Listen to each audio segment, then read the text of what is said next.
There's a interesting channel named Caspian Report with your host Shirwan, and somebody was actually saying they believe Shirwan might be the I can't believe Azerbaijani possibly, or something along those lines. I believe somebody had thought like they'd put were like it sounds like he's Azerbaijani, but he really knows a lot about the especially the Islamic world and a lot of history of it, and then the preceding economics that come from it, so he outlined a history of Afghanistan that none of us have ever heard. We've only heard about sort of the rise of the Taliban, this and that, the Soviets invading, but there's never really an explanation of the Soviets invading. And once he laid it out, it followed the typical pattern of the Soviets invading.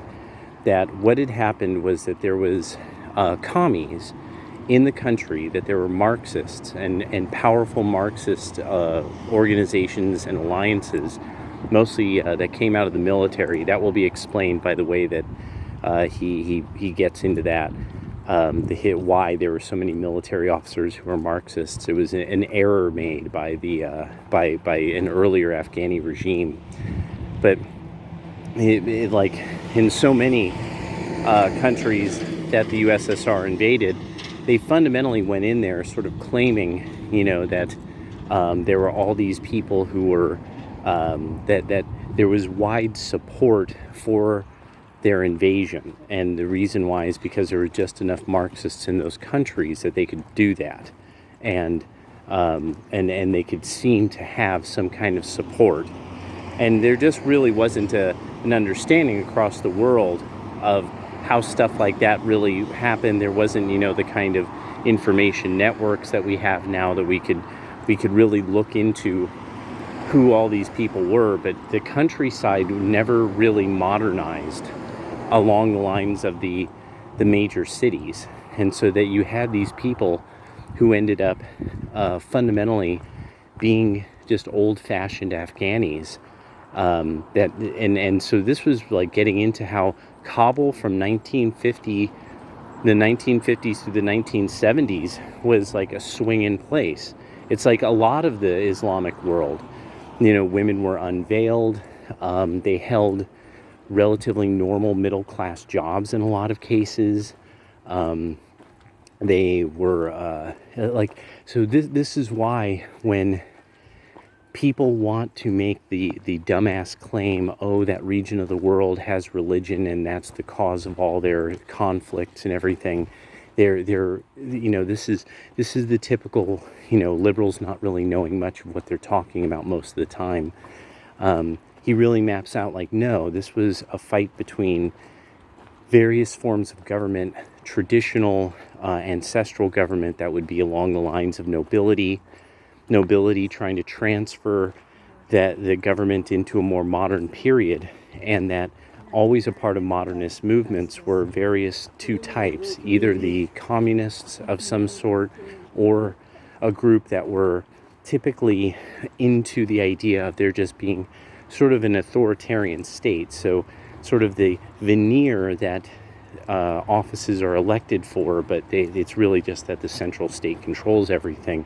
Now, this is very typical, and that's really because liberals can't admit this, because then they expose that they are the kind of people who would like something authoritarian as long as it's along their lines, and that there's a veneer of people voting, which we're starting to see now with their quote-unquote voting rights bill, that they want to federalize the elections because they really want to just commit, electoral fraud and election fraud forever, with the veneer of it being legitimate, legitimate elections. So, and they're really afraid that this isn't going to work. This is everything. This is for all the cards. This is for everything. They need that voting rights bill to pass, because that's it. If they can't get that, they've realized too many people have caught on to them, moved out of their respective states, and that they're not popular. They're not as popular as they want the mass media to make them believe, even to the point where they're constantly sending out emails now about it, and constantly sending out emails about preserving Rachel Maddow's television show. And I'm not kidding. Like, they really seem to have some Rachel Maddow is apparently some major anchor of their popularity. That they see her, or something about her is this cult of personality that they're reliant upon. But something that history of Afghanistan is going to actually tell you a lot about, not only about what's happening now, but what is bound to happen. And that there's a lot of Americans, like, for how much people want to talk about the influence of China, this and that, China has its own problems. There was I want to say it's called China Insider or China Observer, had this video that was really great on what is their rate of unemployment. They are at a 20% youth unemployment rate. They wanted to have some kind of super modern economy. They've caused now people to, like, almost something like 60% of their population has moved to their major cities within very little time, but they don't have an economy that can support that. Like, their hinterlands don't have consumers. Even the most outlying areas of America somewhere have a Walmart or a Costco. Like, people have, there's diners, there's these towns that have been there for 100 years and have risen and fallen, but the sewer system is still there, the electrical system is still there, while in rural China that is not the case. And people understand countrywide that really, unless you're in some place that's valuable to the party, your town will just be ignored. That the problems of where you live will simply be ignored. And this really became very clear if anybody's been watching the flooding that's been going on in China, that people are texting all over the place and posting to the internet, like, why is the party abandoning our rural town? And these are towns that, where all the pork comes from, where all the rice is coming from, where vegetables are coming from. And 60% of their population is now fundamentally kind of trapped in these major population centers, that to power them, they have to actually turn off the power in rural areas so that people will just to keep order. So China has its own problems.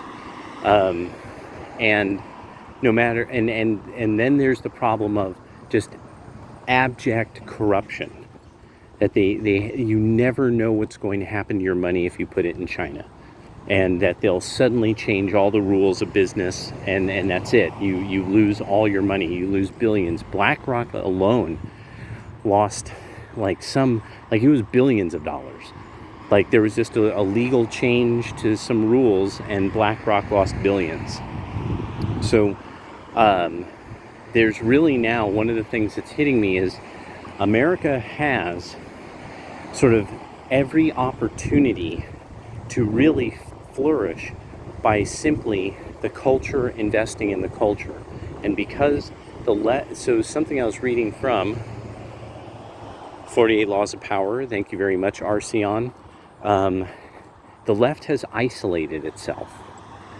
The left is in its own fortress, and if you listen to the Young Turks, you could see the left is also extremely paranoid. They're at the stage now that they're plotting against one another.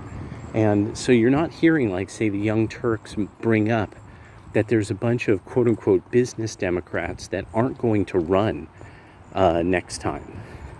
It looks like that the woman who's become governor of in Cuomo's place, Holcomb, that's the person who's actually the person that I realized, oh no, she's the one who's planning to run or possibly can run against Ocasio-Cortez.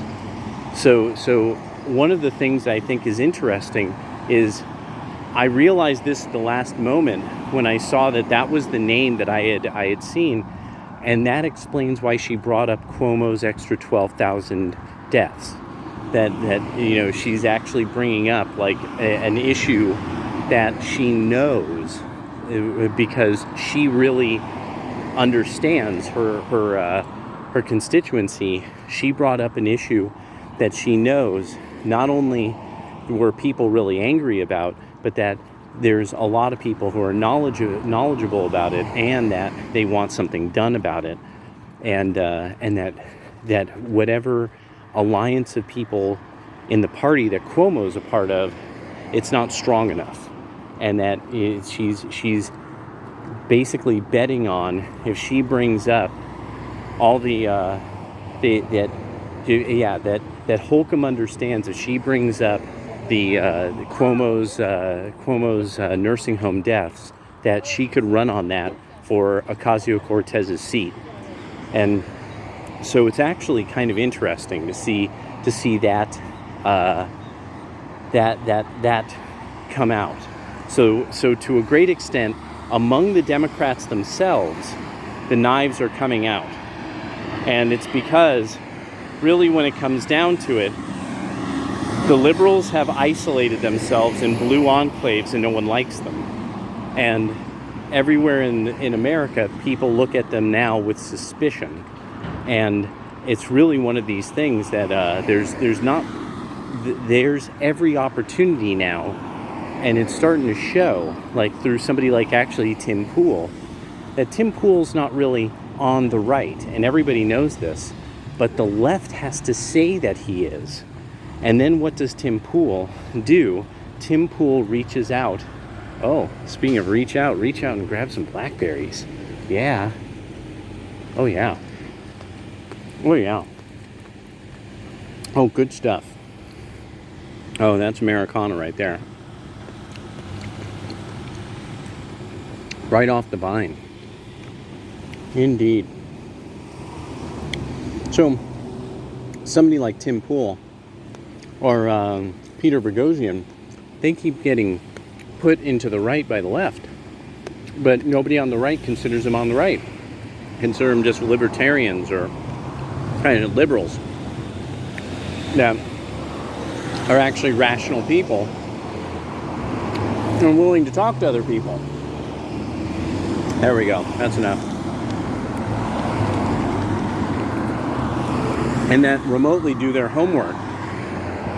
Well, the smart thing about Boghossian and all these other people who are part of like the intellectual dark web, even Stefan Molyneux was one of these people who did this brilliantly, is that they would talk to other people whether they agreed on all subjects or not, so they're not isolated.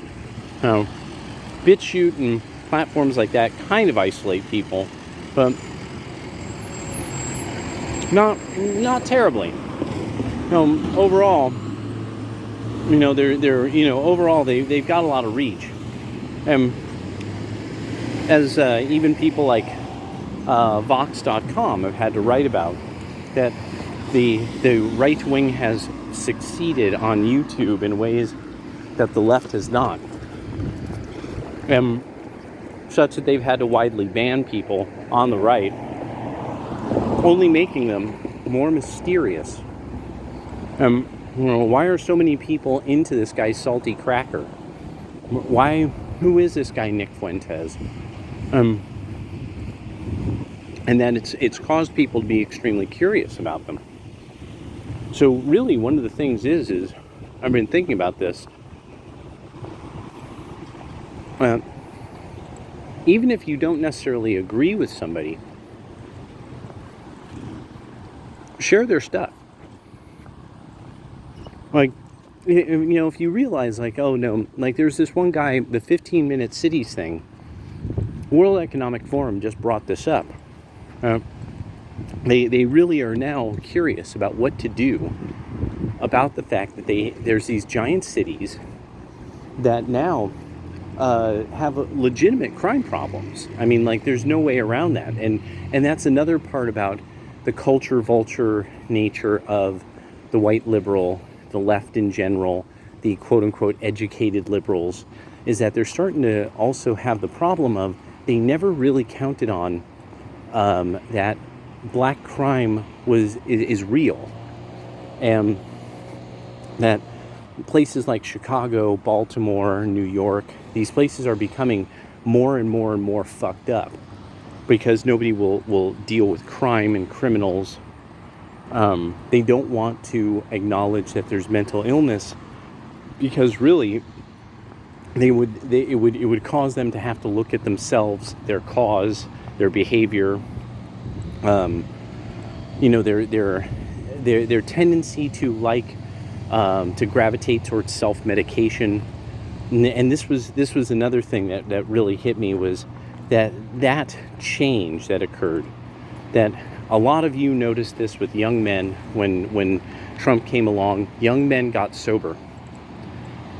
Bunches and bunches of you have admitted you went sober. You went totally bone dry sober, because you were no longer hopeless. You had something. You had some kind of view or vision of the future that wasn't hopeless. Where the thing with the liberals, as especially a lot of the people who are Catholics who are very theologically aware, but this is a big one for Orthodox. So Orthodox, this is like a standard understanding, is that it is the view turning toward nothingness. So turning toward the pit. And that when turning toward the pit, then the only thing that one has is the present material world, so they self-medicate. And that's also still understood as sort of a standard of liberal culture, is to self-medicate. And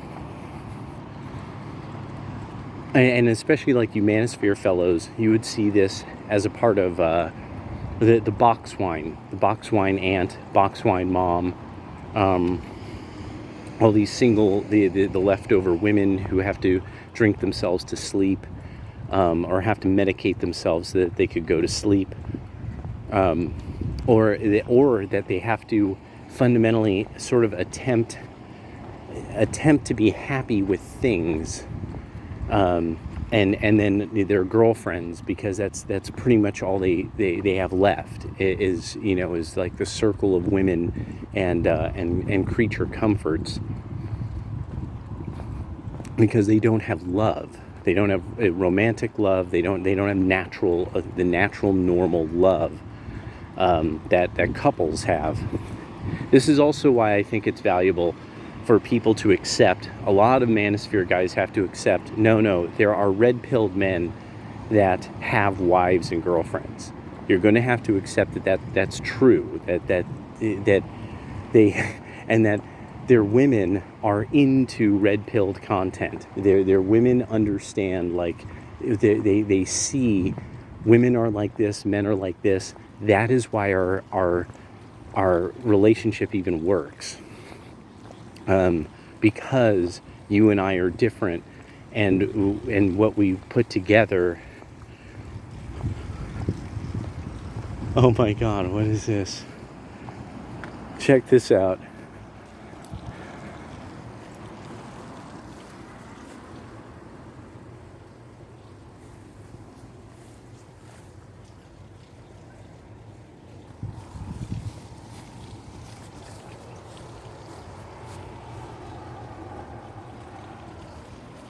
So this, one of the things that there's all these people here in like the suburbs and exurbs that they have to live normal lives. And so to some degree, people who are of the right of center, the patriots, like one of the best things that happened was patriot black mom of the Proud Boys, the black conservative preacher's wife, coming out and saying, like, my children were at that event and you threw explosives and you bear maced them. And that all these people can do is then get a bunch of journalists to say, oh, these are a bunch of white supremacists with black people in their ranks, with blacks and Latinos in their ranks. And so it's and so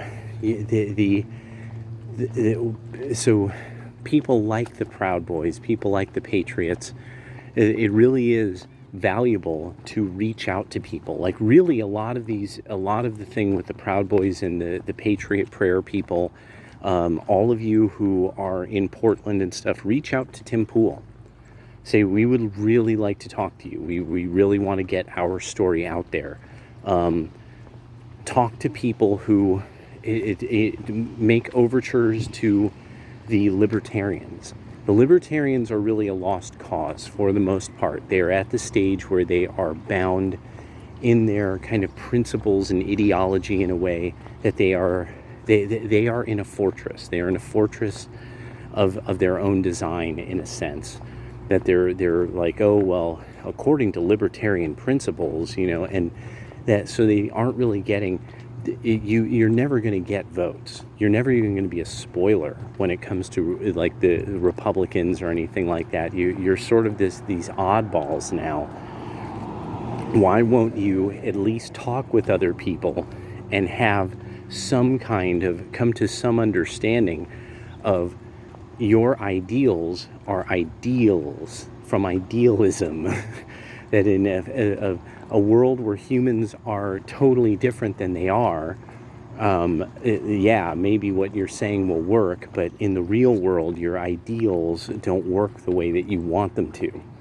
There has to be restrictions on immigration because of how it then makes the labor pool more valuable, as everybody's seeing now with China, where they have so much immigration from the rural areas to the urban areas. Now they don't know what to do with the urban workforce. There's even now a program that China's trying to figure out how to make people manufacture things by hand en masse, because they have to busy the young because of the 20% unemployment rate. There's no way around the math of that. That when you start actually, that China Observer, I'll try to find that video and post the link, but there's no way around the math. That they simply do not have, they have their claims about their unemployment, but it doesn't make sense when you look at who's in the workforce and what their age is and what their numbers report. It's as usual with China, that at some point you're sitting there going, wait a second, there's a hole in your numbers here, and what you're saying just doesn't add up. And so now it's really this thing that I think people who are right of center have to embrace reaching out to and getting their face out, getting their word out to people who don't necessarily always agree with them. And not even like it's a debate. Really make it that you want to have a dialogue with somebody who is different, but not really the left of center. People who are just slightly different. And especially this goes for a lot of Christian podcasts, Christian streamers. Chat with other ones and ask, like, what do you think is coming? And then the other is, what are your areas like? Whose family diner has died? What malls have closed? All that kind of stuff, because that is absolutely not a discussion happening on the Young Turks. That's not happening on Ring of Fire.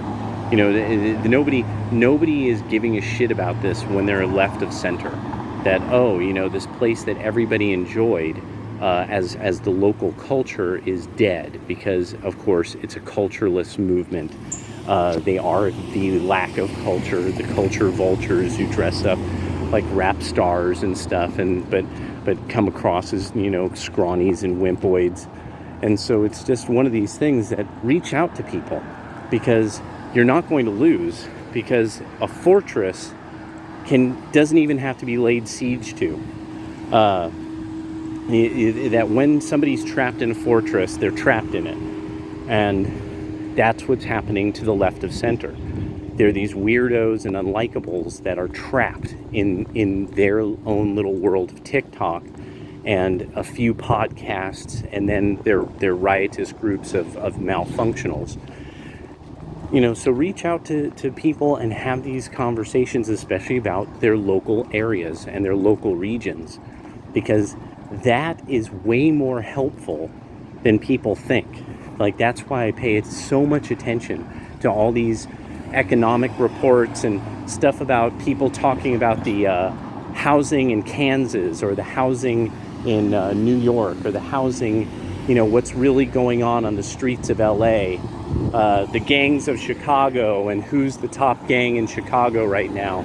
Because knowing that stuff is a big deal, and then acknowledging people who give that information out makes they understand you care about what they have to say and about their experience, and which is totally opposed to something like BLM or Antifa, that they're just phonies who just show up to use other people so that they don't have to work. So yeah, just some thoughts of the day. Talk to you guys later.